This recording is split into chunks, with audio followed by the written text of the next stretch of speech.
जब हजरत ख्वाजा मोइनुद्दीन चिश्ती रहमतुल्लाह अलैह हिंदुस्तान तशरीफ लाए तो उन्होंने सबसे पहले लाहौर और फिर अजमेर का रुख किया। उस वक्त अजमेर पर राजा पृथ्वीराज चौहान हुकूमत कर रहा था, बहादुर मगर घमंडी और खुद को हर हाल में सबसे बड़ा मानने वाला राजा।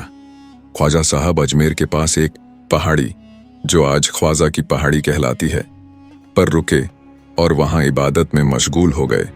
उनकी रूहानी ताकत और पाकीज़ा जिंदगी से लोग मुतासिर होकर इस्लाम की तरफ रुख करने लगे। ये बात राजा को नागवार गुजरी, मगर उसने खुद से कुछ कहने के बजाय अपने दरबार के सबसे करीबी और खतरनाक जादूगर जयपाल को बुलाया, जो अपने तिलिस्मी और शैतानी करतबों के लिए मशहूर था। राजा ने हुक्म दिया, इस अजनबी फकीर को यहां से भगाओ, वरना लोग इसे खुदा ना बना बैठे। जयपाल जादूगर ने बड़े तकब्बुर से कहा, महाराज, मैं अपनी जादूगरी से इसे मिट्टी में मिला दूंगा। फिर उसने अपने तंत्र मंत्र से भूत प्रेत, आग के शोले, सांप बिच्छू और तरह तरह की मुसीबतें ख्वाजा गरीब नवाज की तरफ भेजी।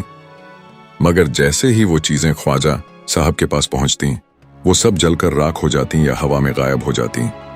ख्वाजा साहब बस एक बिस्मिल्लाह पढ़ते और सब कुछ खत्म हो जाता। आखिर में जब जयपाल ने एक बहुत बड़ा तिलिस्म ख्वाजा साहब पर डालने की कोशिश की तो आपने अपनी लकड़ी जमीन पर मारी और फूंक मारी, पूरा तिलिस्म टूट गया। जयपाल जमीन पर गिर पड़ा, कांपने लगा और कहने लगा, आप तो वाकई अल्लाह के वली हैं।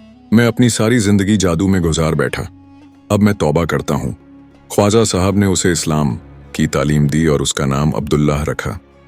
राजा पृथ्वीराज चौहान ये सब देखकर हैरान रह गया, मगर उसकी नफरत और घमंड ने उसे सच्चाई कबूल करने से रोक दिया। फिर भी उसने ख्वाजा साहब को तंग नहीं किया, मगर दिल में बुराई बनाए रखी। सबक, इस वाक़े से हमें यह सीख मिलती है कि जिसके साथ अल्लाह होता है उसका कोई बाल भी बांका नहीं कर सकता। दुनिया की ताकतें, तिलिस्म, जादू सब फना हो जाते हैं अल्लाह के वली की निगाह से।